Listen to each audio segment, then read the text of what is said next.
et messieurs, ladies and gentlemen, set to make her ring walk, faisant son entrée vers le ring. Elle est invaincue, elle a un jab d'enfer et une vraie passion pour la boxe féminine. She is undefeated, she has a tremendous jab and a true passion for women's boxing. Veuillez accueillir la terreur rimouskoise. Let's welcome the terror of Rimouski, Marie-Ève Albert!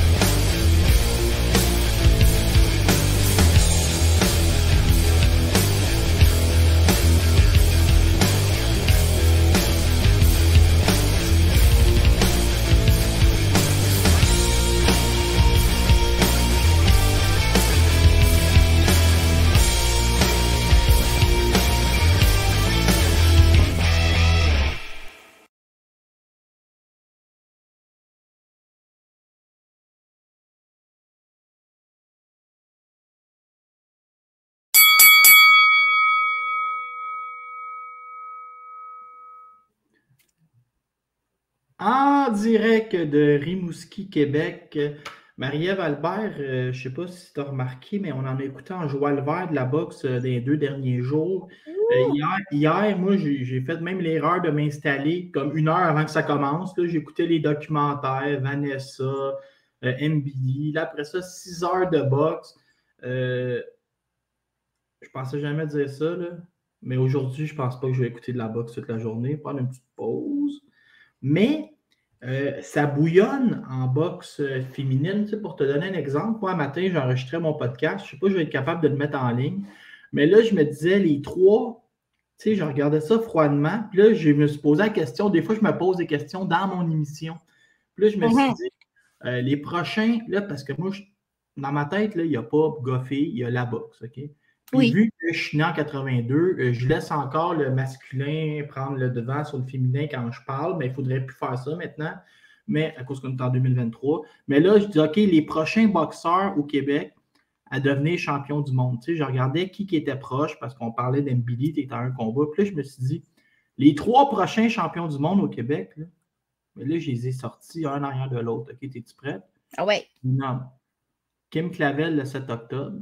Marie Spencer le 11, puis après ça, c'est Vanessa Lepage-Johannis à quelque part cette année. Fait que là, après ça, j'ai réfléchi, je disais, hey, nos 3 prochains champions, c'est 3 filles, genre, au Québec, tu sais, pour te dire comment on est fort au Québec. Puis là, ben, c'est de ça qu'on va parler aujourd'hui. Regarde, je t'ai mis le biscuit soda en partant. Ben oui, c'est bien drôle, ça, cette histoire-là de biscuit soda.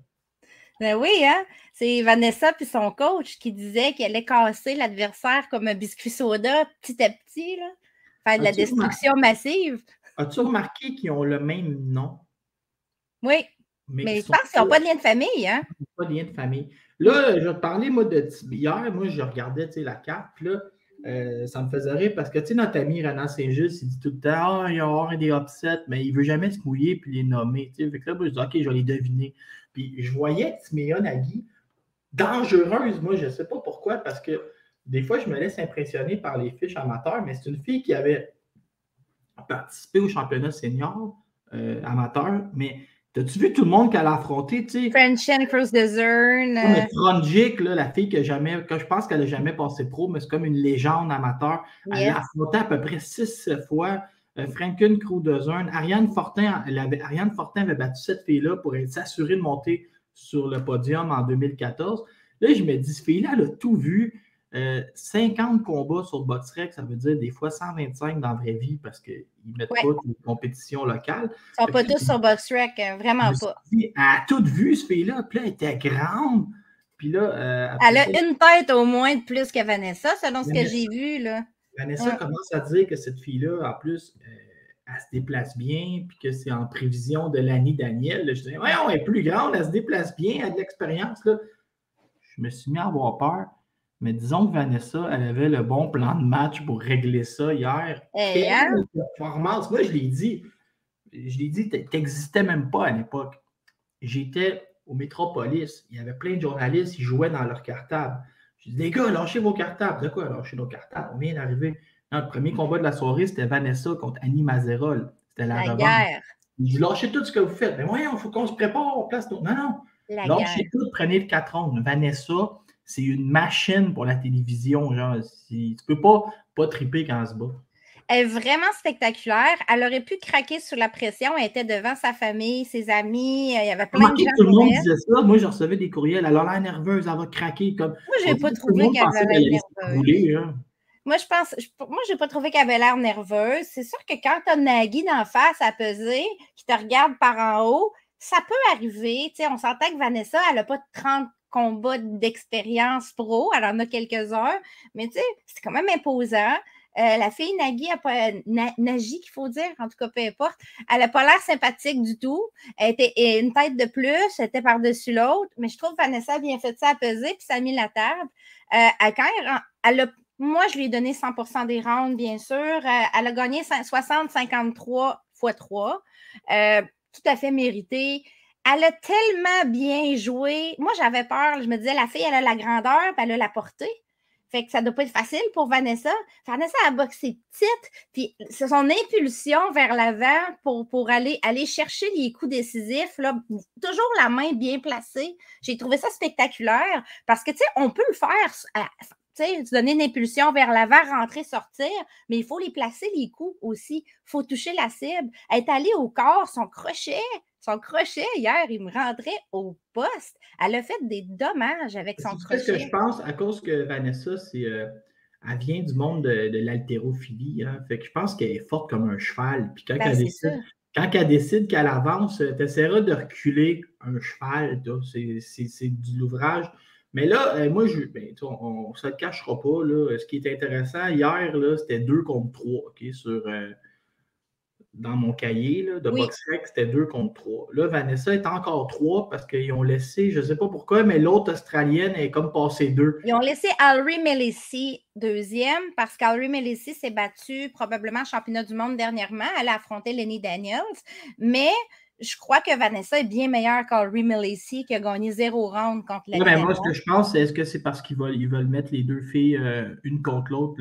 Parce que j'ai vu que mais Lenny Daniels a annoncé qu'elle allait se battre le 2 décembre chez elle. Des fois, ça ne veut rien dire. Puis, ce qu'on peut penser, là, je vais te le dire, c'est toi qui en as parlé sur Boxing Town, le meilleur site au monde, le mien. Mais tu en as parlé, puis tu as dit, pourquoi pas en sous-carte de Beterbiev? Mais ça se peut, hein, parce que... Ça se peut. Mais c'est que, tu sais, c'est un peu étrange, mais si tu veux te payer un titre de la IBF chez les hommes, il faut que tu déplies, mettons, on va dire, entre 3 et 7 millions, dépendamment de la catégorie. Mais pas chez les femmes. Chez les femmes, ça se peut que tu déplies juste entre 30 et 70 000. Fait que ça se peut qu'on se paye le titre de la IBF. Lenny Daniels, on le sait qu'elle n'a pas beaucoup de liquidité. Elle organise elle-même ses combats. Elle a un petit promoteur des fois, mais c'est pas une machine bien rodée.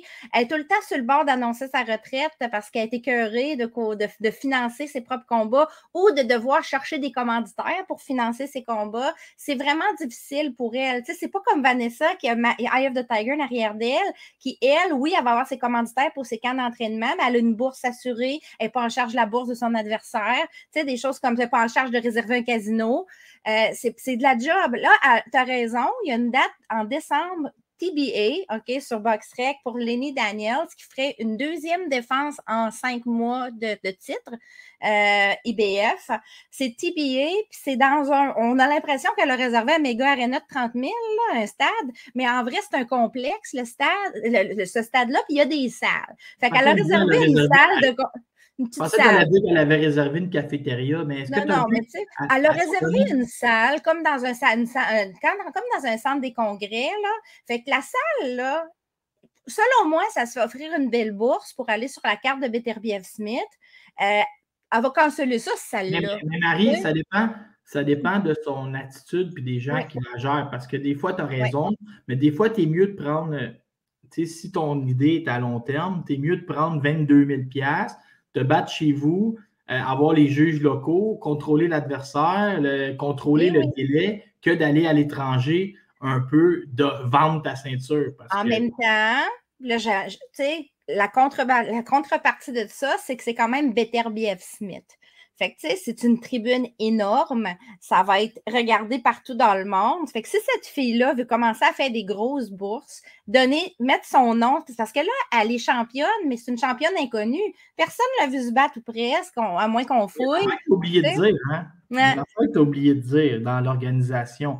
L'inspecteur de la IBF est déjà là. Fait que là, tant qu'elle est déjà là, on va te donner des combats. Exact. Puis ça serait une tribune fantastique. Écoute, ça serait une tribune fantastique pour les deux filles. Tu peux même avoir des juges neutres, parce que probablement qu'il va y en avoir des juges sur cette carte-là qui ne viennent pas du Québec. Là.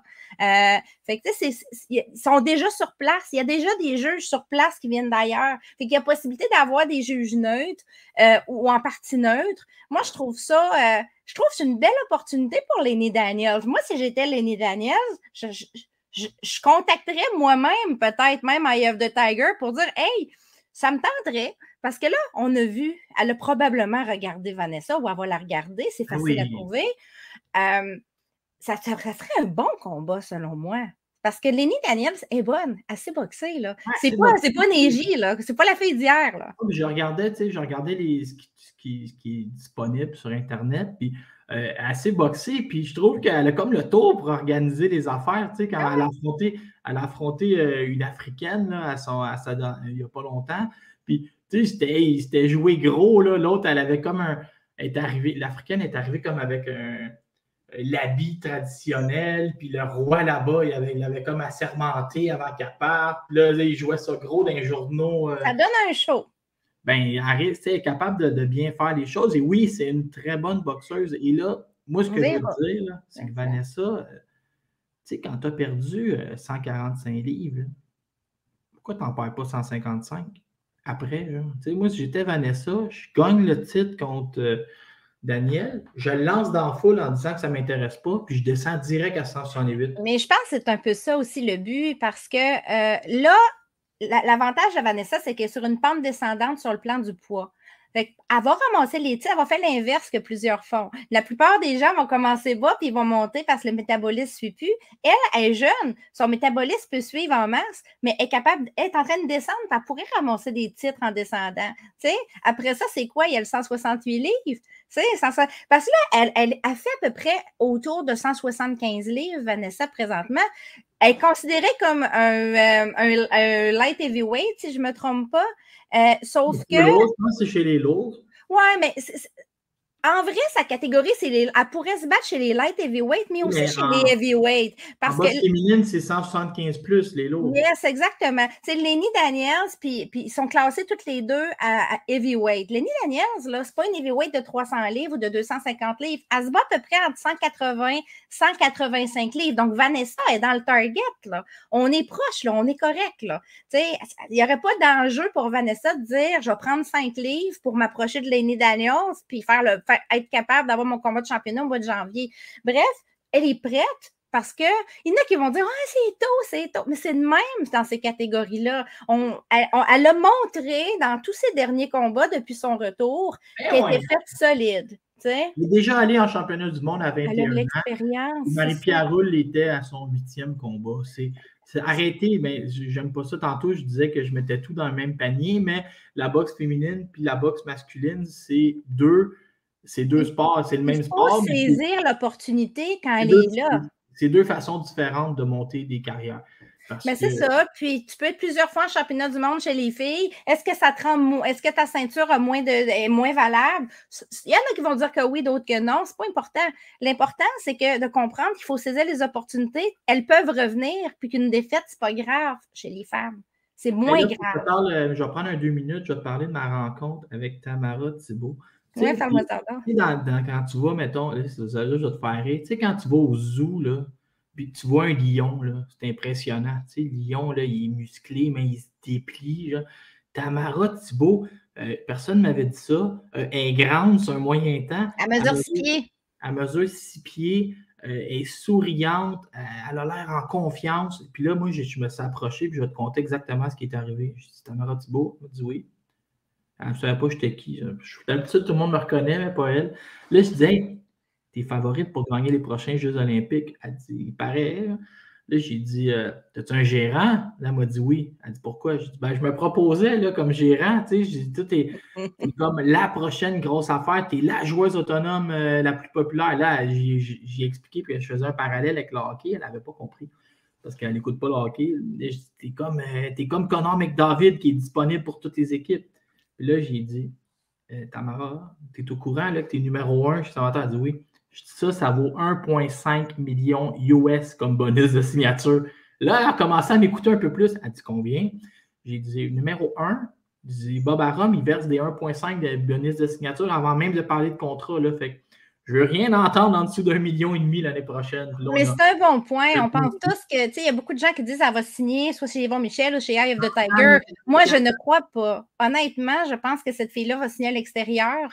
Il y a des promoteurs américains ou anglais qui vont être intéressés.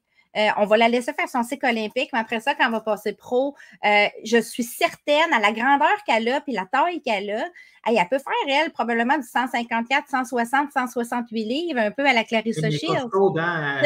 Marie-Pierre Roule, elle sortait d'une entrevue, puis elle a salué Tamara. Puis je dis, c'est pas le métier. Marie-Pierre est costaude, là, mais Tamara. Ah non, mais c'est musculaire, Tamara. Là. Hey, moi, j'ai une photo à côté d'elle, j'ai l'air d'une naine. C'est pas compliqué. Non, mais je pensais que tu étais sur le bord. On a un pied de différence. Puis, on n'a pas le droit de dire juste avant que ton podcast soit fermé par YouTube, c'est interdit de dire naine. Il faut dire personne de petite taille. Merci de me reprendre, tu as tout à fait raison. On peut dire toutefois un lapin nain, parce que là, c'est un adjectif, mais on ne peut pas s'en servir comme pronom. Non, c'est important de... J'avais l'air d'un lapin nain à côté d'elle, parce qu'en plus, tu sais, on a un pied de différence à peu près, puis elle portait des talons hauts d'à peu près ça. Fait non, que... mais moi, j'ai vérifié si elle avait des talons avant de parler, parce que j'étais comme impressionné. Mais bref, c'est la prochaine affaire, mais on aura... Ton podcast est encore là 50 ans, fait qu'on aura le temps d'en reparler. On a le temps en masse de parler de... On va en parler en octobre parce que les Panames approchent de toute façon. Oui, mais je voulais juste parler de ma rencontre, j'avais été impressionné. Tu parlais de managing, elle a le même manager que Caroline Vert, qui est notre prochain sujet. Elles sont sous le même management, les deux filles. C'est pour ça que tout le monde se tenait ensemble, tout le monde. Là. Ben oui, ils sont un paquet de filles. Sarah Kelly, Caroline Vert, Tamara Thibault, il y a plusieurs filles des amateurs. Ils sont tous sur le même management. Caro Vert, je veux qu'on parle de son année. Elle s'est battue premièrement le 7 septembre. Elle a affronté Karina Travieso. Chavez, t'étais là. Moi, j'étais pas là. Fait que t'étais là. C'était une adversaire qui était 5-1 avant le combat, mais qui n'avait pas connu beaucoup d'adversité, même si elle était 5-1. Moi, je vais le dire comme ça. Elle avait affronté des débuts pro ou des filles qui n'avaient pas beaucoup d'expérience. On sait que Caroline Vert, elle revient de 3 combats quand même intéressants avant celui-là. Hein. Elle avait affronté Fanny Franco, Anaëlle Angéville et Mogongora coup sur coup cette année. C'est 3 filles qu'elle a affrontées déjà cette année. Donc, on parle d'un 4e combat cette année, puis il y en a un autre de planifié le 7 octobre. 5e combat. Et possibilité, Laurent, je ne sais pas si tu t'en vas. Bon, tu vas ouvrir ta fenêtre. Possibilité, Laurent, d'un 6e combat au mois de novembre sur une autre carte. Je dis ça, je dis rien. Moi, c'est ce que Yvon m'avait soufflé quand il est venu à Rimouski en tournée avec Kim Clavel, qui pense la remettre sur la carte de novembre de groupe Yvon Michel. Peut-être. Toujours des peut-être, parce qu'il n'y a rien annoncé. Tu sais, je vais expliquer ça, là, parce que l'impression que ça me donne, c'est que, tu sais, les boxeurs, on va parler d'un 10% de poids qui reprennent du poids de la pesée, tu sais, comme Caroline Vert. Je ne sais pas si tu l'as vu. Moi, je l'ai vu, puis je l'ai félicité pour ses abdos. Quand je suis allé à la pesée, j'étais en vacances, puis j'ai dit, mais Caro, tes abdos, incroyables. Hein? Elle dit, oui, je fais très attention. Fait que j'ai l'impression que c'est quelqu'un qui est très près de son poids et que s'il n'y a pas de blessure ou qu'il n'y a pas de coupure, elle pourrait littéralement se battre à chaque mois, tu sais, et peut-être même descendre dans la catégorie en dessous si on lui donnait un camp d'entraînement de 12 semaines avec un gros objectif. Fait, puis Yvon Michel, je ne sais pas si tu as remarqué, il n'y a pas 75 boxeurs dans son écurie. Fait que si on apprend que Vert est proche du poids puis qu'il est en santé, on peut l'envoyer sans arrêt, quitte à ce que les défis soient un peu plus, tu sais, comme la fille qu'elle affrontait là, était classée loin, ses victoires n'étaient pas contre des gens très impressionnants. On pouvait, d'avance, pensé que Vert allait gagner tous les rounds et juste prendre de l'expérience. C'est un peu ce que je m'attends aussi pour le 7 octobre. Je m'attends à une continuité de ce qu'on a vu là, une adversaire pour la faire travailler, parce que je crois sincèrement qu'en novembre, si on la met vraiment sur une carte, on pourrait aller vers une adversaire un peu plus spectaculaire et peut-être un titre mineur. Je dis peut-être parce que si on regarde les comparables chez d'autres promoteurs, les Raven Chapman, les Sky Nicholson de ce monde, les filles qui ont à peu près commencé en même temps qu'elles chez les pros et qui ont à peu près le même type d'espoir, tu sais, d'aller en championnat du monde, elles sont rendues à ce niveau-là des titres mineurs. Je pense Michel va vouloir aussi aller chercher un titre mineur pour Caroline, peut-être avant la fin de l'année. Ça ne sera pas le 7 octobre. Alors, je crois, parce qu'il faut comprendre aussi que c'est 3 semaines et demie de camp d'entraînement, 3 semaines et demie avant de tomber en Fight Week. On n'ira pas chercher, mettons, Sarah Mahfoud pour le prochain combat, là. Comprenons, là. Ils vont rester où ils sont. Mais là, justement, j'avais pris beaucoup de notes ici, regarde sur ma feuille, parce que j'ai parlé à Caroline Vert à peser, avant, après. J'étais là toute la semaine. Okay? Tu as fait un 120 secondes de toi-même. Oui. Puis là, je vais juste te parler d'affaires. Est-ce que Caroline Vert, puis tu sais, je l'ai dit, c'est pas négatif, là, c'est juste mes analyses. Est-ce que son passage au style professionnel est peut-être plus compliqué que les autres, parce qu'elle était vraiment empreinte d'amateur, elle était là longtemps. Puis j'entends beaucoup de choses, comme les gens disent « Ah, elle recule encore en ligne droite ». Puis là, quand j'y ai parlé après le combat, puis je te l'ai envoyé ma grande entrevue, elle a dit « Ah, on dirait que j'ai voulu frapper en puissance, puis la sortir de ses souliers, puis la knocker. » Puis là, je voyais que je faisais pas mal. Là, il a fallu que je me mette à boxer. Tu sais, des fois, on dirait que Caroline Vert, elle a l'air un peu mêlée dans son transfert chez les pros, puis que c'est peut-être pour ça que, contrairement à d'autres qu'on peut envoyer en championnat du monde en 8 combats, on va prendre un petit peu notre temps parce que le talent est là. On dirait qu'il faut juste comme l'aiguiller. Il va falloir être stratégique dans sa manière de la faire grandir. Il y a beaucoup de boxeuses et boxeurs qui sont dans sa situation où il y a besoin d'une adaptation. Il y en a une, entre autres, qui est très connue, qui s'appelle Sky Nicholson, qui n'est pas une autre qui s'appelle Estelle Mosley, entre autres. C'est des filles qui transitionnent vers les pros, mais tu sais, comme Estelle Mosley, on voit qu'elle a, même après plusieurs années, elle a encore des difficultés. Sky s'améliore de combat à combat, mais c'était très difficile. Caroline aussi. Caroline, elle a eu une belle brochette d'adversaires pour s'adapter, mais c'est sûr que quand tu as une adversaire qui a un style un petit peu inattendu, comme par exemple Karina Travieso-Chavez, qu'on connaissait peu, qui était difficile d'aller chercher beaucoup d'informations sur son style de boxe, tu ne sais jamais vraiment comment la personne va réagir. Puis il y a une forme d'adaptabilité parce que ces Mexicaines-là, ils ne boxent pas du tout comme chez les amateurs. Tu sais, il y en a qui vont dire « Ouais, mais chez les amateurs, ils sont habitués de changer d'adversaire, c'est des tirages au sort. » Oui, mais il n'y a pas de Mexicains. Ben, il y en a, mais c'est parce que c'est des Mexicaines qui ont une carrière amateur, puis il y a des règles. Les règles sont différentes. La manière que les points sont comptés est différente. Tu sais, la manière que les rounds se passent, c'est différent. Ici, ben, ça prend de l'adaptabilité. Elle n'a peut-être pas fait tout ce qu'elle voulait faire avec cette fille-là, mais elle va avoir une opportunité le 7 octobre de se reprendre avec une nouvelle adversaire. Le nom de l'adversaire n'est pas sorti. Je sais qu'il y a eu certains noms qui ont été mentionnés, mais ça ne semble pas être ces adversaires-là qui s'en viennent. Donc, on devrait savoir dans les prochaines semaines qui Caroline Vert va affronter. Probablement une autre Mexicaine. Je ne veux pas être déplaisant, mais plus proche qu'on va approcher du combat, moins ça va être bon. Puis c'est ça, je voulais te parler aussi. J'ai pris plein de notes. Là. Selon une de mes sources, tous les Européens se sont organisés ensemble, les agents, et ça coûterait la peau des fesses amener des boxeurs européens. Fait que je ne sais pas si tu as remarqué. Non, j'ai mes sources. Puis là, je ne sais pas si tu as remarqué depuis hier puis avant-hier, beaucoup de Mexicains dans les adversaires. On n'avait pas grand-chose d'autre ou de Nord-Américains en finale. Ce serait la fin des Européens. Tu vas voir, là, tu n'as pas l'air de me croire, mais regarde bien les prochains mois. Je te crois, mais je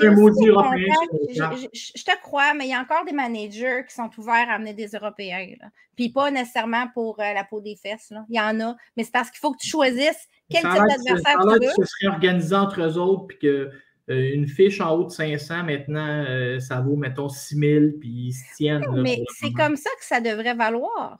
T'sais, honnêtement, là, je t'en reparlerai tantôt, OK? Mon dernier sujet, là, on va parler de bourse, là, quand on va parler de la petite qu'Amanda Serrano a signée. Puis je vais t'expliquer un peu comment ça marche présentement pour cette fille-là. Puis c'est en train, il y a comme une nouvelle tendance qu'on va commencer à avoir un petit peu plus.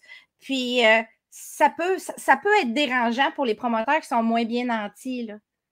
Fait que ça veut pas, il faut que tu choisisses les adversaires. Le Mexique aussi, c'est une autre affaire. Le Mexique a énormément de boxeurs intéressants, mais il y en a aussi qui le sont moins. Si on fait toujours affaire avec les mêmes matchmakers, puis on ramène tout le temps les mêmes filles ici, ou les filles qui appartiennent. Stéphane Larouche m'a déjà dit, le Mexique, c'est le buffet à volonté. Il dit, tu peux, avec un boxeur québécois, tu peux le faire perdre si tu veux, tu peux lui donner un combat très facile, tu peux lui donner de l'expérience, ou tu peux complètement te tromper. Il y a tout au Mexique. Ça prend des matchmakers qui ont des excellents contacts si tu veux amener quelqu'un de qualité ou quelqu'un qui est pour un tune-up fight. Arrête avec ça, là. Tu sais très bien comment ça fonctionne. C'est toujours le même Mexicain qui prend sa cote et qui nous amène des boxeurs. Ça, c'est la manière que ça marche ici. J'étais là jeudi, les 5 adversaires étaient dans le même.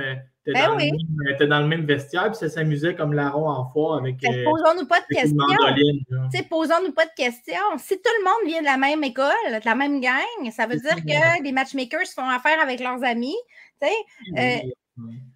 Ils se gardent un pourcentage, puis moi, je pense. Est-ce que Karina Travieso était une mauvaise adversaire pour Caroline Vert? La réponse, c'est non, parce que la preuve, c'est que Caroline n'a pas pu faire tout ce qu'elle voulait faire avec. Mais c'est sûr qu'à un moment donné aussi, moi, je me pose des questions parce que quand elle a battu Emma Gongora était classée à la WBC. Or, Caroline n'est toujours pas classée à nulle part. Et elle a affronté des meilleurs adversaires qu'une fille qui s'appelle Sky Nicholson. Donc, ici, c'est une question, après ça, de PR, d'argent, de contact. Mais là, je vais jouer le rabat-joie tout le podcast, là, mais ça, c'est juste de téléphoner le Suleiman, puis de parler des projets qu'on a, puis si tu ne t'engages pas à payer une ceinture régionale, il ne va pas te classer. Le travail n'est pas fait encore de ce côté-là. Tu sais, quand on regarde Angéville, Gongora, ces deux filles-là que Caroline a battues, ça devrait au moins lui avoir amené un classement top 10 dans une des divisions majeures. Or, présentement, ce n'est pas le cas. Alors, il reste, j'espère qu'on va la voir poindre dans les classements d'ici la fin de l'année parce que ça ne fait pas de sens. À un moment donné, on amène des adversaires de qualité, mais on ne voit pas la croissance dans les classements. C'est sûr que c'est décourageant un peu. Tu sais, quand tu regardes des filles qui ont affronté des adversaires beaucoup plus faibles, ils sont déjà avec des ceintures intérim, ça peut devenir frustrant.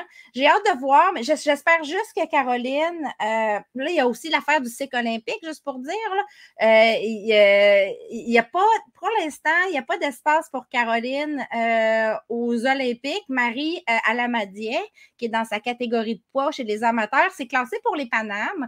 Donc, elle va au Paname et dans l'espoir de se classer pour les Olympiques. Si elle fait une bonne performance au Paname, c'est mort le rêve olympique. Caroline, elle ne pourra pas y aller. Si Marie ne se classe pas au Paname, ben là, il va y avoir un championnat canadien puis il y aura une décision qui sera prise pour Caroline. Mais c'est cher. Je suis obligé de t'arrêter souvent. Là, tu dis que le rêve est fini. Elle est déjà allée aux Olympiques. Oui, mais c'est pas la. Je parle du rêve olympique en général pour cette année, pour Paris 2024. Ça reste Paris. Est-ce que c'est son rêve tant que ça? Elle n'a même pas l'air à vouloir tant que ça y aller. Ben, c'est ça. C'est-tu vraiment son rêve tant que ça? C'est juste que ça a été tellement mentionné qu'elle pourrait peut-être aller aux Olympiques. Il faut se dire aussi qu'il y a des coûts d'à peu près 10 à 15 000 $ de sa poche si elle décide de se rendre aux Olympiques. Là. Chez les amateurs, c'est très cher. Il va falloir se qualifier, aller au championnat du monde, etc. Bref, je ne suis pas sûre que le chemin olympique va être suivi pour Caroline Vert. On va voir. On verra. À suivre, mais le 7 octobre, on devrait la revoir en sous-carte de Clavel Bermudez. D'accord. T'as-tu envie de me parler d'Amanda Serrano un peu? Je peux t'en parler si tu veux, sauf que, tu sais, des fois, il y a des sujets comme, mettons, comment je t'expliquerais ça? Il y a des sujets où tout ce que je risque de faire, c'est de me mettre un pied dans la bouche. Okay? Puis là, je vais le faire. Il y a comme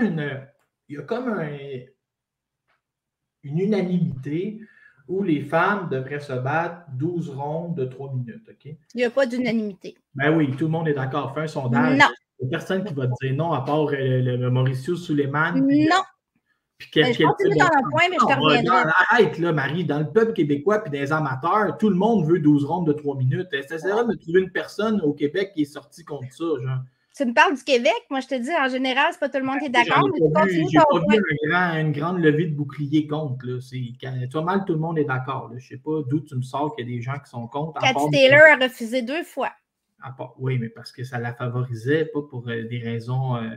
Mais là, ce que je vais t'amener, c'est que Mauricio Suleiman, qui est comme le plus grand défenseur de ne pas mettre les rondes à 3 minutes, lui, il s'appuie sur des études, OK? Puis, une étude, puis son point, puis à la IBF aussi, c'était relativement la même chose. Ils disent que les femmes, quand ils ont leur menstruation, il y a des trop grandes fluctuations dans leur corps qui font que ça pourrait être dangereux. Mais moi, je ne suis pas docteur, OK? Mais je pense juste que le seul point que je veux amener, c'est que je pense qu'il faut que ce soit quand même étudié. Genre, comme un exemple, ils disent qu'il y a une commotion cérébrale, puis ça, c'est le point de Suleiman numéro 1. Ils disent qu'une commotion cérébrale chez la femme, c'est 80% plus difficile de t'en mettre que chez un homme. Parce que malheureusement, on n'est pas constitué pareil. Genre.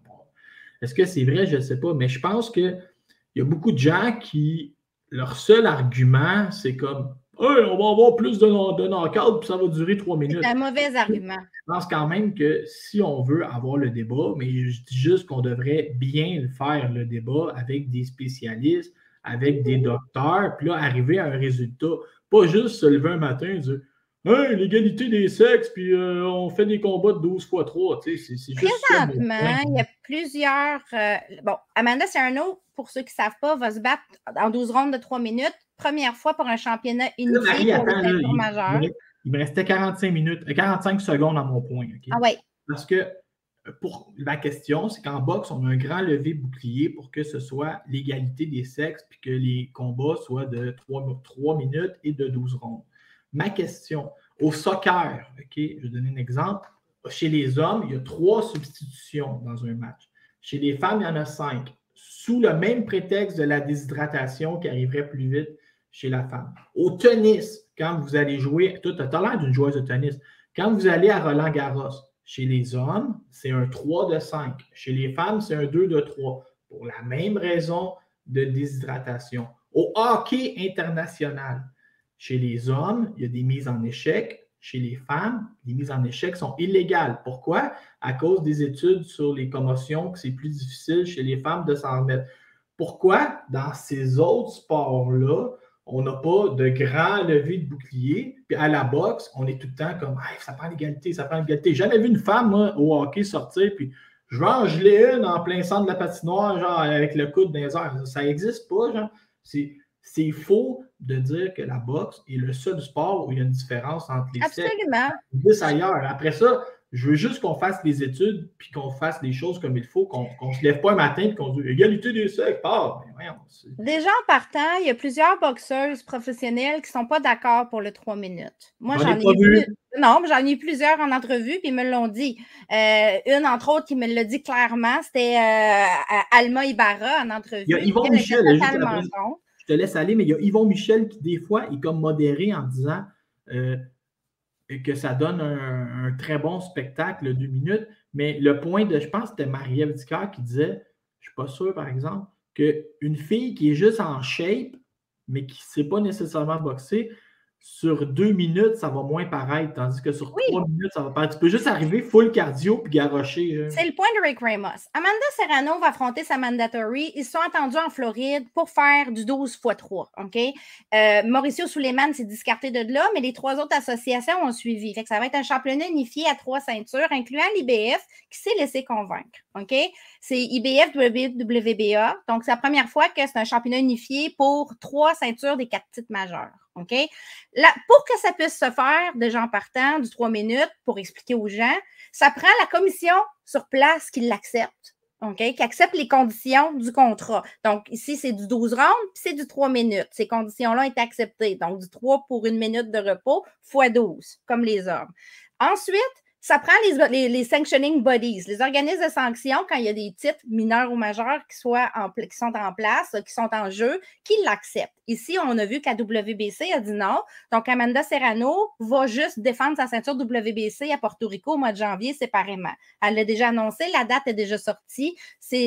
Donc, elle va se battre là pour les 3 premiers titres. Daniela Ramos a accepté que ce ne soit pas pour Undisputed, pour faire dans le fond, l'histoire un peu avec Amanda Serrano. Donc, ici au Québec, là, pour remettre en contexte, c'est très compliqué. Si on voulait ça, là, mettons, là, nous autres, c'est la régie, notre commission. Hein? La régie, elle est sous un ministère qui est, donc, un ministère, c'est de la machine gouvernementale. Donc, convaincre la régie, puis changer des affaires compliquées. Le ministère de la Santé publique. Et oui. Fait que, tu sais, changer des affaires, on attend encore le rapport sur le décès de Jeannette Zaccaria Zapata. Tu sais, on l'attend. Ça fait quoi, 2 ans que c'est arrivé? Plus que 2 ans? C'est pas encore là. On l'a pas, là. Fait que, tu sais, c'est très lent, la machine au Québec. Donc, la régie, pour changer une règle, puis dire, oui, du 12x3 ou du 10x3, on l'accepte, très compliqué. Donc, c'est pas parce qu'Amanda Serrano puis Daniela Ramos font ça qu'à court terme, ça va suivre partout. Vraiment pas. OK? Deuxièmement, il y a des boxeuses qui ne sentent pas que ça les avantage de faire du 3 minutes, donc Cathy Taylor. Elle a refusé Taylor Serrano.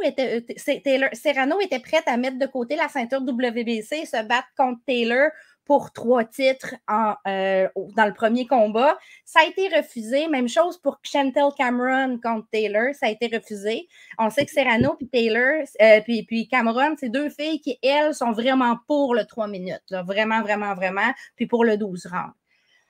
Mauricio Suleiman n'a pas tort. Il y a vraiment une étude de UCLA qui explique un peu au niveau de la densité osseuse, la cape de gras autour du cerveau, des choses comme ça, la récupération des commotions cérébrales. C'est Melissa Smith, qui est une historienne de la boxe, là, qui l'explique mieux. Elle dit oui, la WBC n'a pas tort, mais n'a pas nécessairement raison non plus parce qu'elle se base sur une étude et elle fait toute son histoire autour de ça. Tu as raison, Laurent, ça prendrait un vrai comité d'experts qui regarde ça, qui essaie de voir comment on peut encadrer cette pratique-là pour voir si ça peut évoluer. Rick Ramos, le clan de Jessica McCaskill, lui, serait pour 12 rounds de 2 minutes pour commencer. Parce que tu as raison sur une chose, lui, c'est pas pour une question de santé. L'argument que tu as amené, que Marie-Ève Dicker dit aussi, comme quoi qu'il n'y a pas assez de boxeuses présentement dans les catégories pour qu'on puisse vraiment... Il y aurait une trop grosse différence. Les imposteurs, comme on dit, on les verrait tout de suite trop rapidement. Puis là, ça pourrait être risqué pour la santé de ces filles-là. Il n'y a pas assez... C'est pas comme s'il y a 2000 boxeuses dans une catégorie puis que les 1000 premières là, sont capables de faire du 3 rounds puis qui ont une bonne endurance. J'ai parlé de ça avec Daniel Bouchard cette semaine parce que j'étais partout cette semaine. Puis là, j'ai parlé de ça, puis moi, c'était mon idée là, que j'ai soumis à Daniel, puis elle avait l'air d'accord. Je disais que si on prend l'élite, j'ai pas de problème à faire 12 rondes de 3 minutes, non. Mais c'est quand tu y vas avec ce qui est en dessous, genre, ce qui n'est pas l'élite, genre que là, je me demande ce que ça va donner. Parce que l'élite, si tu me dis que Kim Clavel, qui est en train de se faire pousser un 3e poumon en entraînement, va affronter Bermudez sur un 12x3, j'ai aucun doute que les deux ont fait les sacrifices puis les affaires. Mais, encore, puis je ne veux pas te faire pleurer, mais en boxe féminine, il y a encore des filles qui se battent en championnat du monde, qui travaillent d'une boulangerie 40 heures semaine. Bien sûr! Il y a beaucoup de gens qui ne vivent pas de la boxe. Il y a des mères de famille aussi. Les mères de famille, là, qu'il faut qu'ils s'occupent, qu'ils gèrent leur horaire d'entraînement en fonction de leur job et de leur famille. Donc, qui ne peuvent pas nécessairement focaliser sur un entraînement complet. Souvent, c'est normal. Les femmes ont des enfants. Ils sont dans la trentaine, ils ont des enfants. Donc, c'est pas le même mode de gestion qu'une carrière masculine. On va dire ça comme ça. Donc, moi, mon opinion là-dessus est... J'ai pas une opinion drastique parce que je suis pas médecin. Tu as raison, c'est un très bon point. Oui, moi, je veux que la bonne chose soit faite et idéalement, s'il n'y a rien de concluant d'un point de vue médical tant que ça, que ce soit les filles qui décident. T'sais, que ce soit les filles, on parle beaucoup, toutes sortes d'experts, mais les filles s'entraînent sur du 3 minutes. Chez les amateurs, il y a une parité à cette heure, c'est du 3 rounds de 3 minutes. Avant, c'était du 4 rounds de 2 minutes chez les filles. Ça a changé dernièrement. C'est ça l'affaire. Moi, je suis personne pour décider ou pour arriver et dire « Ah, voici mon opinion là-dessus. » Moi, je suis contente que ces deux filles-là le fassent parce qu'elles se sentent en voiture pour le faire. Daniela Ramos a beaucoup moins d'expérience qu'Amanda Serrano. J'ai hâte de voir. Je ne crois pas que ce combat-là va finir en 12 rounds. J'ai hâte de voir Daniela Ramos devant Amanda Serrano, comment ça va se passer sur du 3 minutes. J'ai hâte de voir, je suis curieuse. Parce que là, on ne parle pas de Cathy Taylor face à Amanda Serrano. On ne parle pas de Michaela Mayer face à Amanda Serrano. Daniela Ramos, c'est une boxeuse qui est bonne, qui est intéressante, mais elle n'a pas l'expérience d'Amanda Serrano. Alors, je ne sais pas si ça va se transparaître, le manque d'expérience, dans sa boxe. Peut-être que Serrano aussi va nous surprendre, puis elle va peut-être être crevée, on ne le sait pas. J'ai hâte de voir. Moi, je vais te dire le pourquoi de ce combat-là que personne ne va te le dire. Moi, je vais te le dire. Il y a une raison précise pourquoi ils ont voulu faire ce combat-là. C'est parce que Amanda Serrano, c'est une machine à lancer des coups de poing. Oui. Si le combat se rend à la limite, elle ne va pas battre. Elle va éclater tous les records. Elle va lancer 1700 à 1800 coups de poing quand le record doit être à 1154 sur 12 rondes. Elle va éclater tous les records de coups lancés et ça va encore rajouter à la gloire de la boxe féminine. Genre, la boxe féminine va commencer à éclater des records de la boxe masculine. Juste un petit point, Senissa Estrada et Yokasta Valle se sont jasés un peu sur X dernièrement quand ils ont vu ça. Et on a vu Yokasta dire à Senissa, « Hey, on fait ça. On sait que les deux filles pourraient se battre pour Undisputed bientôt. Ils ont chacune 2-2. Hein? » Mais c'est là que Senissa a répondu, « Ouais, mais la WWC ne veut pas, puis moi, je veux être Undisputed. » Donc, il ne faut pas s'attendre à ce que Yokasta et Senissa se battent sur du 3 minutes et laissent tomber le titre WBC. Là. Ça se passera pas comme ça. Dans l'histoire contemporaine de la boxe, il y a beaucoup de choses comme ça. Je vais donner l'exemple. Quand ils ont créé les 168 livres, ça a pris 8 ans avant que les autres associations embarquent. Ça évolue très lentement, la boxe. La WBC a créé les Bridgerweight il y a 3 ans. Il y a encore juste une ceinture. Il n'y a personne qui a embarqué. Fait que ça en prend juste un, puis après ça, rajoute 8 ans, puis peut-être que ce sera commun.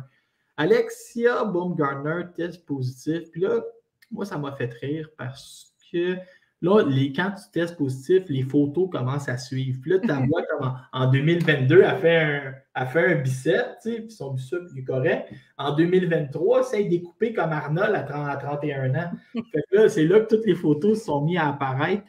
J'ai hâte de voir la suite des choses. Pourquoi? Parce que tu sais, quand tu es championne unifiée, puis tu te fais prendre, mais là, ça fait potentiellement 4 combats de championnat du monde qui vont apparaître. Fait. Puis c'est particulier le cas d'Alicia Baumgartner parce que tu sais, quand Conor Ben s'est fait prendre il n'y a pas si longtemps, tout de suite, elle est sortie, il s'est justifié mes œufs, puis tout ça, puis il levait le point. Alicia Baumgartner est particulièrement silencieuse. Oui, elle dit que c'est faux. Elle a fait un communiqué.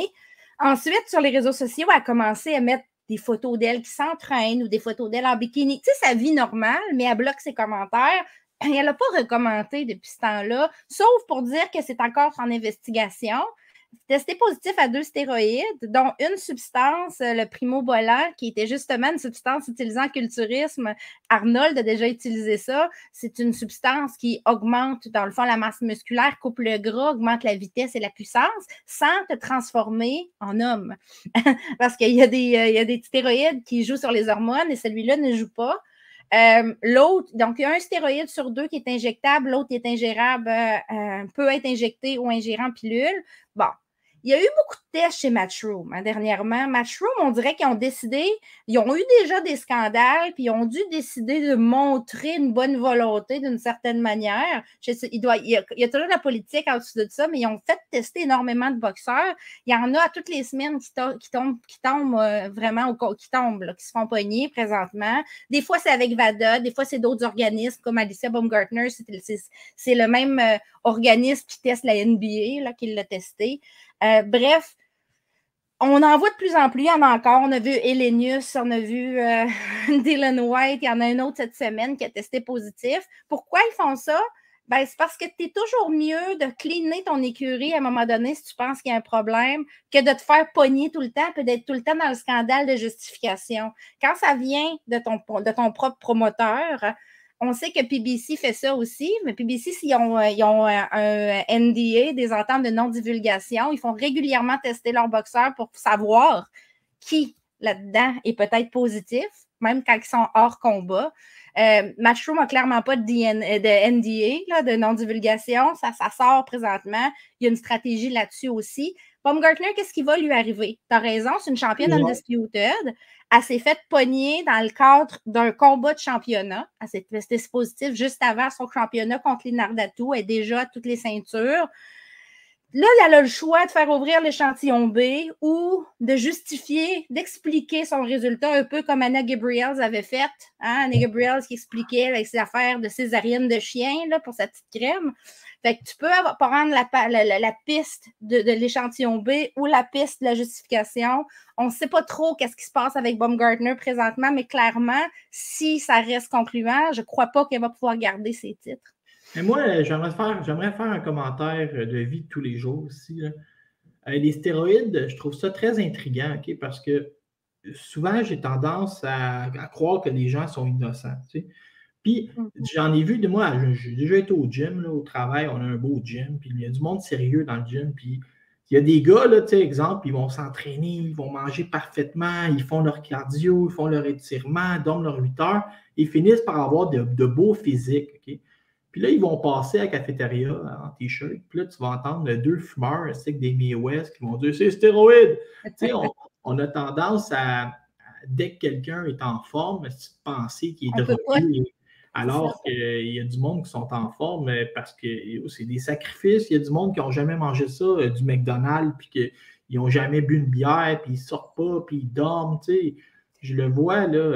J'en ai une amie, moi, qui c'est du poisson avec des asperges, puis ça n'a jamais sorti d'un bar, puis ça a mis une croix sur l'amour, parce que l'amour, ça la défocusait de son entraînement. Tu sais, il y a du monde de même, là, puis je ne l'ai pas nommé, mais elle se reconnaît peut-être. Mais il y a du monde de même, là, qui sont droits comme une barre. C'est sûr qu'ils finissent par avoir des beaux physiques. Il ne faut pas se fier au physique, parce que... Puis il y a différentes sortes de stéroïdes. Ils ont pas phrases, mettons, fouille dans le top 15, tout le monde est drogué. Il y a des stéroïdes qui sont liés à la prise de masse. Il y a des stéroïdes qui sont liés à la coupe de gras. Il y a des stéroïdes, il y a toutes sortes de choses. Là. Il y a des stéroïdes qui aident à masquer. Il y a des agents masquants aussi. Tu peux tester positif à un agent masquant. Est-ce que ça veut dire que l'agent masquant est là parce que tu as pris autre chose? Peut-être, peut-être pas, mais ça reste qu'un agent masquant, souvent, tu es sanctionné. Baumgartner, tu sais, si on suit à ce que Jean-Pascal a eu, lui a été suspendu 6 mois. Elle pourrait peut-être être suspendue 6 mois, mais devrait perdre ses titres si c'est le cas. Maintenant, il faut lui laisser une chance de rétablir sa réputation. Elle a le droit. Quand tu es testé, tu testes positif, tu as toujours le droit de répliquer puis d'expliquer tes résultats. Parce qu'il y en a qui vont dire que c'est non intentionnel. Il y en a qui vont. Tu sais, il y a toutes sortes d'excuses qui sont. En boxe, par contre, toutes les excuses semblent être bonnes pour qu'on ne pénalise pas vraiment les fautifs. Moi, il y a une chose que je veux dire, pas nécessairement liée au cas de Baumgartner, mais liée au doping. Ce que je déplore en boxe versus d'autres sports, c'est que ton outil, c'est tes points. Fait que si tu te dopes pour gagner, le but de la boxe, c'est quand même de blesser l'adversaire, de toucher l'adversaire. On n'est pas au basket, là, où ton but, c'est d'aller plus vite et faire des paniers. Là. Fait que, tu sais, le fait de tricher pour faire mal, ça me dérange un petit peu plus que quand tu triches pour performer, mettons, puis que c'est à toi que tu fais mal seulement. Un jour, Tony Bellew a déclaré, et je cite, « Si j'apprends qu'un de mes adversaires a pris des stéroïdes avant de m'affronter, je vais prendre une pelle et je vais aller lui la sacrer entre les deux yeux. Et je calcule que nous serons 1 à 1. » Ben, il n'y a pas tort. C'est violent, mais il n'y a pas tort parce que c'est vraiment une tricherie qui peut avoir des impacts très graves. Tu sais, il y a des décès en boxe. Là. Moi, je suis naïf. Là, à chaque fois, je crois les histoires. Tu sais, Jean-Pascal, là, il est arrivé avec des tests de cheveux. Puis là, il disait, moi, je l'ai cru. Après ça, je ne l'ai pas cru. Il dit, j'ai envoyé ma formule en Chine, s'ils se sont trompés dans les laboratoires. C'est faux, ces affaires-là. Je l'ai cru, moi aussi. Il avait Usain Bolt, il a fait 345 combats dans sa carrière. Pourquoi il aurait triché au 346e? Ça ne veut pas dire qu'il a triché au 346e, by the way. Ça peut être juste qu'il s'est fait pogner là. Moi, je l'ai cru. Puis, tu sais, Canelo qui dit, ben, je suis pas allé à la bonne ferme acheter mon bœuf. Mais moi, je crois rien de ça.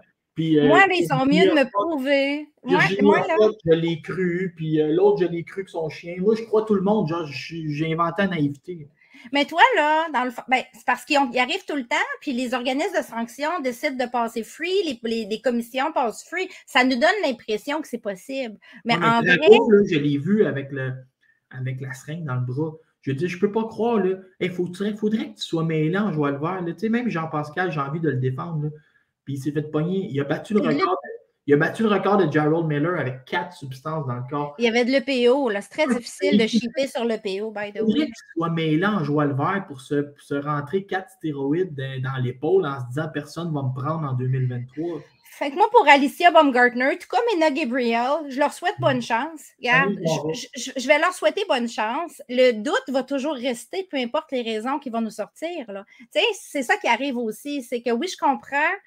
Je comprends, mais j'espère que non. Tu sais, j'espère que c'est faux, parce que si c'est vrai, ça me déçoit énormément. Moi, je ne suis pas docteur encore là. Je suis qui pour déterminer que le test est bon ou pas bon? C'est au docteur, c'est au spécialiste, au laboratoire de faire ça. Mais habituellement, quand tu testes positif pour 2 stéroïdes, c'est parce qu'il a fallu quelque part que tu les ingères ou que tu aies des contacts avec. C'est ça mon point. Je voulais te parler de Dina Torslund, une de mes préférées. Regarde, elle est sur mon poster là. Vas-y. Dina Torslund, là. C'était une championne à 122 livres avant WBO, Laurent. Elle a abandonné son titre à 122 parce que personne ne voulait unifier avec elle. Elle a attendu, personne ne voulait. Fait qu'elle a dit, j'ai plus de chances à 118 d'aller unifier. Fait qu'elle a lâché son titre. Elle s'est rebattue pour un titre à 118 qu'elle a gagné, le titre WBO 118 livres. Puis la semaine passée, elle affrontait la meilleure, la numéro 1, qui est Julianne Luna Avila, qui était classée comme la numéro 1 de la catégorie. Elle était classée la numéro 2. Donc, tu sais, quand on parle de la ceinture Ring Magazine, c'est quand les deux meilleurs s'affrontent, ben elle, la ceinture Ring était là et les 2 ceintures des filles, la WBC, la WBO. Laurent, Dina Torslund, là, elle a tellement dominé, là. Elle a tellement dominé l'adversaire. Elle a dominé. Non, mais écoute, c'était outrageux, là.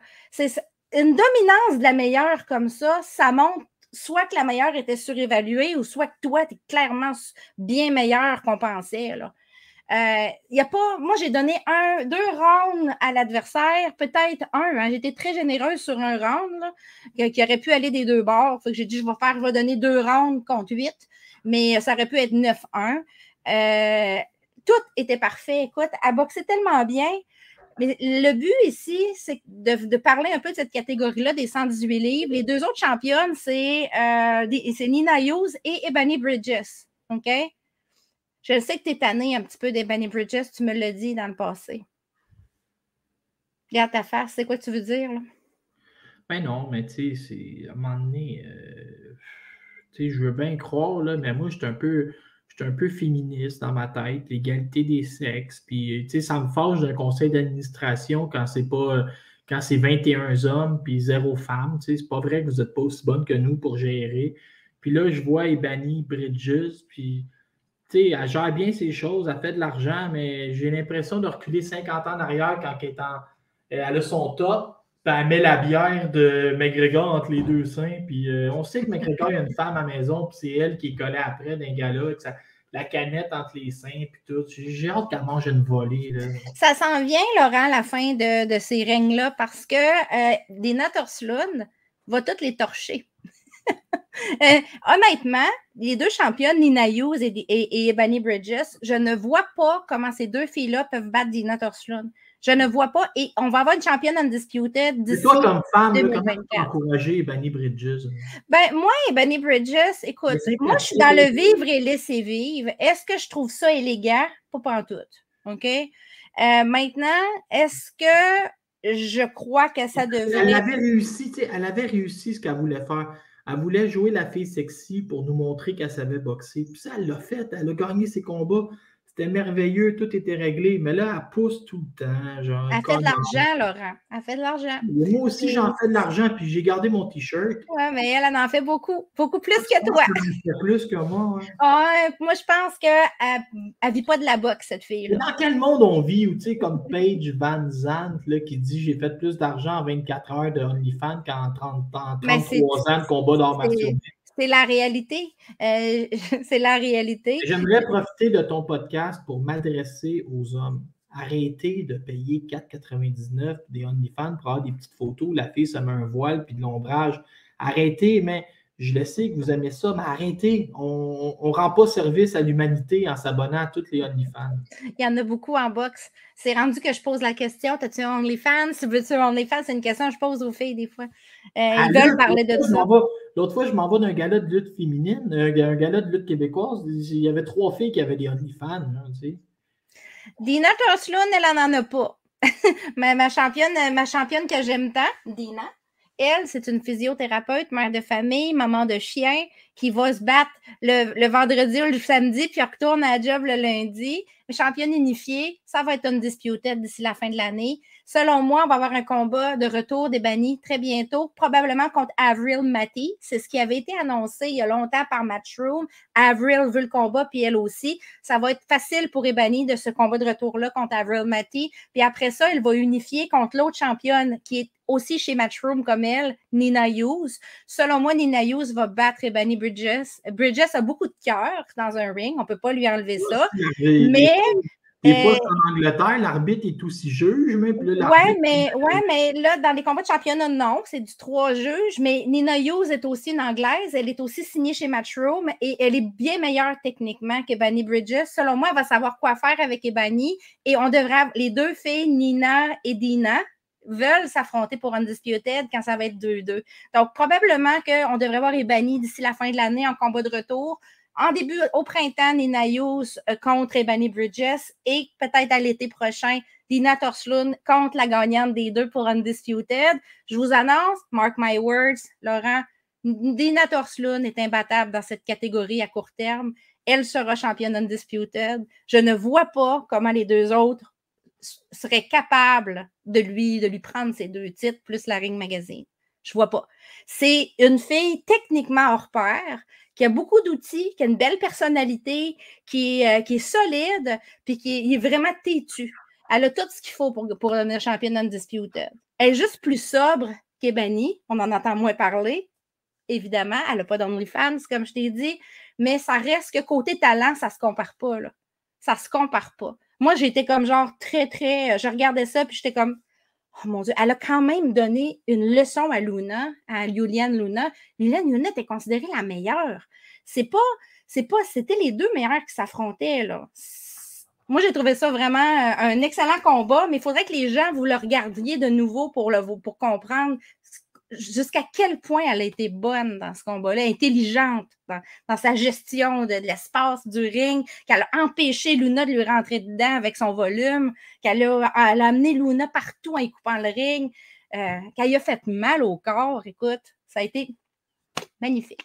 Ça se paraît-tu que c'est ma chouchou? Je viens de me rappeler que Martine Larabisson me dit tout le temps que j'ai l'air d'un mort-vivant rendu à la fin de la première heure, genre, parce que... Ouais, mais là, on approche là, de la fin. Vite, j'ai 8-8. Je vais juste te parler rapidement de Michaela Mayer.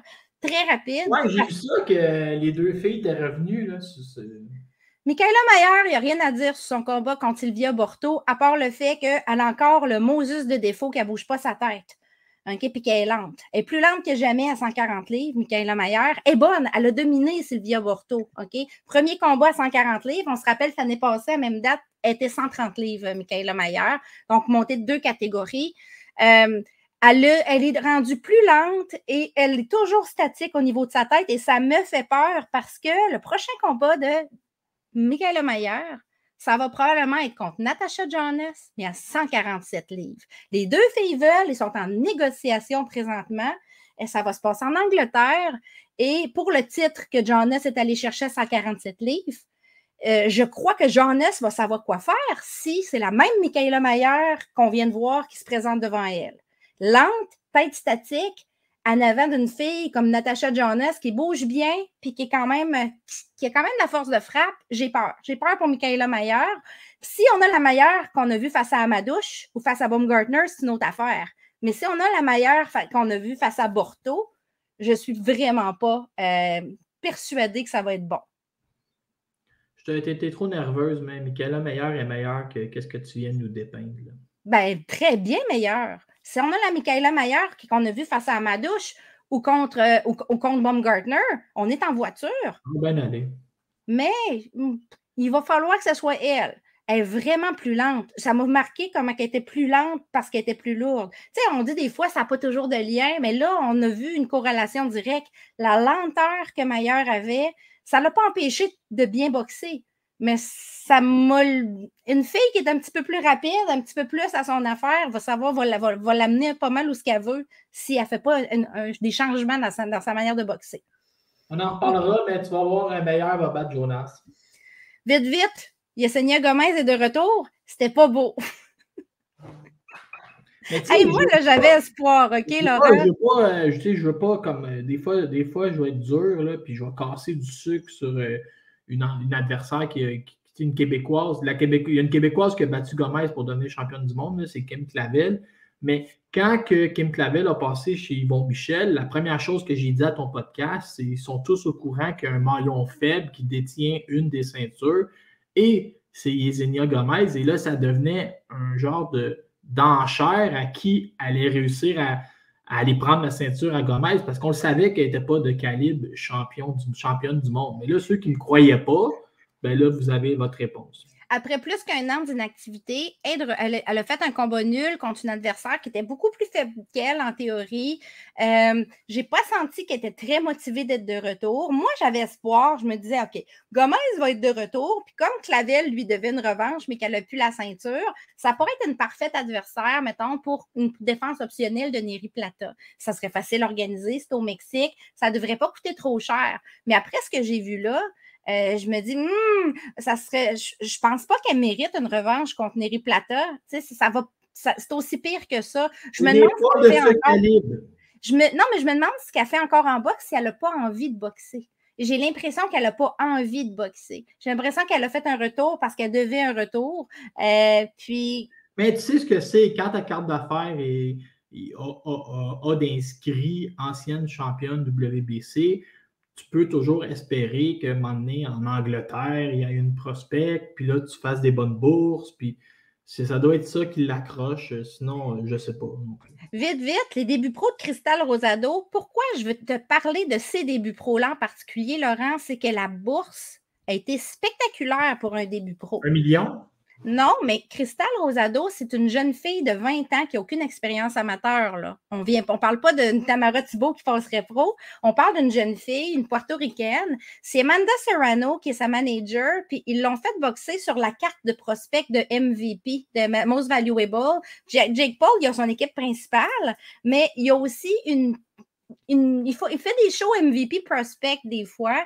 Donc, elle a fait ses débuts pro sur 2 zones, sur MVP prospect, la carte qu'il y a eu. Puis elle a gagné par knockout au 2e round. C'était un combat de 4 rounds. OK? Donc, ça va. Ça a été, elle a bien fait. Elle avait une adversaire qui était 1-0 face à elle. C'est tout à fait acceptable parce qu'elle-même a fait ses débuts pro. Puis c'est pas une fille qui a une grosse carrière amateur non plus. Elle est jeune. Moi, j'ai trouvé ça acceptable, le match-up et tout. Ce qui m'a intriguée, c'est la bourse. La manière dont MVP a payé cette fille-là, c'est pour un début pro, un 4 rounds. On s'entend de 2 minutes. Elle a gagné, la bourse de base était 3500 US, OK? C'est déjà énormément plus que bien des gens font, mais elle avait un bonus de 2500 US si elle faisait un knockout. Ça lui a donné 6000 US pour un début pro. Fait que, tu sais, quand tu parlais tantôt de tes Européens là, qui vont coûter plus cher, puis tout ça, ben, il y a une tendance présentement. MVP, là, la promotion de Jake Paul puis de Nakisa, là, sont en train de bousculer quand même des paradigmes dans le boxe aussi. Oui, mais quand même, la fille que tu parles, Rosado, là, elle est promotée par Amanda Serrano. C'est une signature d'Amanda, oui. Pourquoi Amanda n'a pas mis son point à terre? Là, comme athlète, il me semble que tu ne veux pas tu veux pas être payé plus pour un KO, que ça t'amène à boxer différemment. Non, je le sais. Il semble que ce soit une mentalité qui commence à arriver. Il y a des promoteurs qui vont te donner un bonus. Donc, ta bourse, c'est 3 500, mais tu as un bonus si tu fais un knockout. Alors, je ne sais pas comment ça a été négocié, mais c'est ça qui a été publié sur les réseaux sociaux par Serrano et Rosado. Mais je pense que je sais pourquoi elle a eu une bonne bourse. Okay? Ouais? Cristal Sorado, elle ne vient pas d'Islande? Non, c'est une portoricaine. Mais je ne sais pas, mais en Islande, c'est comme une superstar. Là. J'ai vu des images de journaux passer puis tout. Il faudrait vérifier. Là, je ne pourrais pas te dire, mais non, c'est une portoricaine. Serrano, elle a décidé de signer des jeunes portoricaines. Elle en a 2 à date présentement. Puis elle veut, dans le fond, donner de la visibilité à des filles, des jeunes. Non, j'ai mal traduit. Elle vient d'une île alentour de Porto Rico. Là, c'est ça, c'est une portoricaine. Islande puis île, c'est pas la même affaire. C'est pas pantoute à la même place. J'étais là, de l'Islande, non, c'est une ville de Porto Rico. Fait que je voulais juste le souligner. On commence à voir ça, des gens qui reçoivent un bonus sur des knockouts ou encore qui ont des vraiment plus grosses bourses. Hey, gagner 3 500 US là, pour un début pro quand tu n'as pas d'expérience amateur beaucoup, tu n'es pas une star, c'est pas facile. On se rappelle qu'il y a des Mexicaines qui sont payées 1800, là, puis qui ne sont pas à leur début pro. Je pensais que tu allais finir ta phrase, mais ça allait être triste. Hein? Je pensais que tu allais finir la phrase vraiment de manière triste. C'est-à-dire, tu peux la finir, toi? Je pensais que tu disais qu'il y a des Mexicaines qui étaient payées 1800 puis qui venaient finir de manière tragique. Ben, c'est aussi ça. Tu n'es pas payé cher des fois, maintenant, pour ce qui arrive. Juste pour te dire, prochain podcast, on va avoir du stock parce qu'il y a le gala de Groupe Yvon Michel, le championnat unifié, Laurent Bermudez contre Clavel. Il va y avoir aussi Caroline Vert sur cette carte. Marie-Pierre Roule à 140 livres pour la première fois, contre une fille qui a fait la vie dure à une ancienne adversaire de Marie-Pierre, Marisol Moreno. Alors, l'adversaire de Marie-Pierre, c'est une fille qui a affronté 2 fois Marisol Moreno, puis je pense que c'est 1-1 dans les combats. Donc, c'est pas... Pour Marie-Pierre, ça va être intéressant. C'est une bonne adversaire pour commencer à 140. Il y en a qui vont dire, je la connais pas. Non, mais Marisol contre Marie-Pierre, c'était bon. Donc, on devrait... Moi, je fais une corrélation. Je me dis, j'ai des attentes. Et la boxe est remplie de règles de 3 comme ça. Tu as le droit de le faire. Oui, j'ai des attentes. Je ne veux pas dire que j'ai raison, mais j'ai mes attentes. Je m'attends à ce que la fille soit intéressante devant Marie-Pierre, que ça soit un vrai combat. Peut-être qu'on va entendre parler d'Alexa Kubicki. J'ai eu ouï dire qu'elle pourrait se battre bientôt, mais je ne sais pas encore sur quelle carte. Puis aujourd'hui, Aujourd'hui? Aujourd'hui, on a Melinda Watpool qui se bat. Elle, faut-tu la surveiller? Ben oui, Melinda Watpool qui monte très vite chez les 160, 168 livres, elle se tient entre les deux. On a aussi le gala du 11 octobre, Mary Spencer contre Famke Hermans, la revanche. Léla Baudouin va être sur la carte. Vous pensez, est-ce qu'on va réenregistrer avant le 11 octobre ou après? Non, on va enregistrer. Parler un 2 minutes de Mary Spencer? Oui, on peut parler en 2 minutes de Mary Spencer. Mary Spencer, c'est une grande opportunité. Ça va être pour un championnat unifié IBF et IBO. Femke a déjà l'IBO. L'IBF est vacante parce que Jonas l'a laissé. C'est la chance de Mary Spencer de montrer que c'était une erreur Shawinigan, que c'était un accident de parcours. Et Mary Spencer a tout en main. Elle a changé d'entraîneur depuis ce temps-là. Elle était avec Ian McKillop, on se rappelle, au Donnybrook dans le temps. Maintenant, elle est avec Sam Descaries à l'Académie Ramsey. Donc, l'entourage est changé, la manière de s'entraîner, les partenaires de sparring sont changés. Penses-tu qu'on peut changer tant que ça à 38 ans? Genre, moi, ce que je pense, c'est que tu vas me trouver drôle, là, mais moi, ce que je pense, c'est qu'on ne peut rien changer à part s'assurer que son cardio soit dans le plafond et qu'elle soit vraiment prête pour être à un haut niveau pendant 10 ans. On peut toujours apprendre.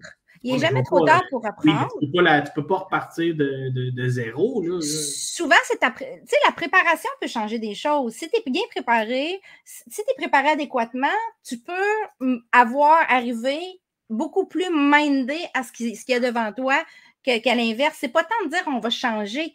C'est que la préparation est importante quand tu t'en vas au championnat du monde. Ici, je sais de source sûre qu'on fait venir des adversaires pour Mary Spencer. La préparation est très, très sérieuse. Il faut comprendre qu'elle a eu des blessures aussi, toutes sortes de péripéties. Est-ce qu'on a le droit de dire qu'elle met les mitaines avec Marie-Pierre Roule régulièrement? Oui, ben, on peut le dire, on a vu des photos passer, je crois, mais c'est pas juste ça. Mais dans l'histoire de la boxe, OK, il est arrivé des revanches qui étaient complètement différentes du premier combat. OK, regarde juste dernièrement Smith contre Eubank Jr. Non, mais j'ai des exemples précis. Là. Paul William avait battu Sergio Martinez au premier combat.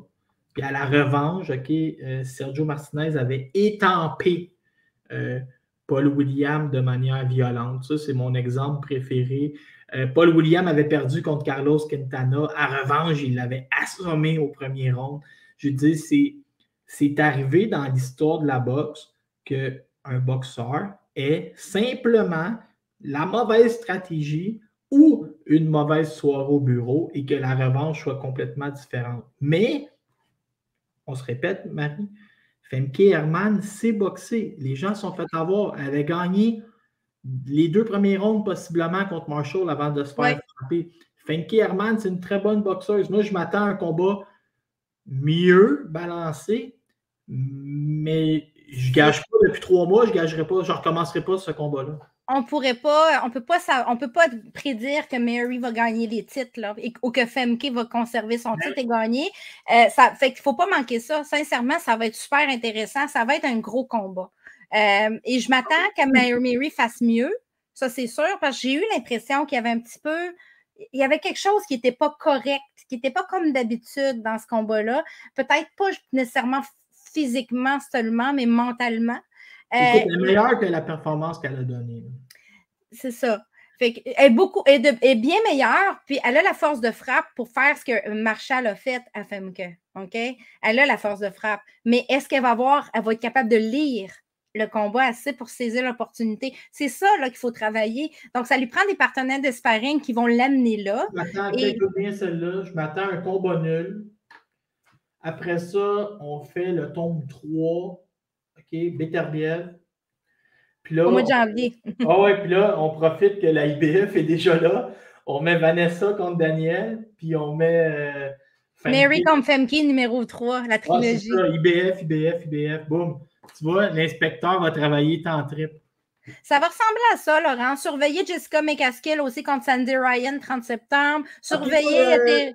J'ai quelque chose pour toi. Jessica Camara qui est apparue aspirante numéro 1. On va voir comment que son clan, tu sais, c'est bizarre parce qu'elle a perdu. Elle fait un combat au Nouveau-Brunswick puis elle est numéro 1. Ben, tant mieux pour elle. Tu es aspirante à Cathy Taylor. C'est ça. Fait qu'on va voir comment ça va être monnayé. Genre. Ça aussi, ça va être quelque chose à suivre d'ici la fin de l'année. C'est viable. Je sais que Matchroom a des bonnes relations avec le clan de Jessica Camara. Je ne parle pas d'affronter Cathy Taylor, mais je parle peut-être d'affronter la numéro 2 ou la numéro 3 pour aller chercher une bonne bourse. Ben, ça pourrait se faire. Tout est prenable. Surtout qu'il y a du ménage qui se fait dans cette division-là des 135 livres. Il y a des filles qui sont classées là, mais qui s'en vont en cycle olympique. Oshin Deriu, même chose pour Estelle Mosley. C'est une belge, ça, Oshin Deriu? Oui. Mais pourquoi tu l'as dit en anglais? Oshin Deriu. Okay. C'est pas une francophone, c'est une belge flamande. C'est pas une francophone? Non. Bon, mais merveilleux. Ça ressemble à ça, puis on a un gros mois le mois prochain. Et on va-tu en avoir du combat local? Ça va être presque 100% local. Et puis, n'oublie pas ma prédiction, les 3 prochains champions du Québec sont 3 femmes. Kim, Mary, Vanessa. Dans l'ordre. Dans l'ordre. Parfait, Laurent, je te souhaite un bon week-end. C'est-tu la numéro 4? La numéro 4? Marie-Ève Dicker va sortir de la retraite. Ça sert à quoi d'être en forme si tu ne te bats pas? Il faudra que ses blessures lui permettent. Elle est rendue à salut, bonjour, Marie-Ève Dicker. Elle va avoir un horaire un petit peu délicat. Ben oui, je ne savais pas. En passant, les combats de championnat du monde ne sont pas le dimanche matin. Là. Tu peux check nous autres. On a écouté la boxe hier, puis on aurait pu te salut, bonjour un matin. Il n'y en a pas de problème. Je surveillais aussi, dernier combat, Kenny Enriquez contre Ibet Zamora dimanche. Ce dimanche-ci. Ça va être gros. C'est bon. Bye bye.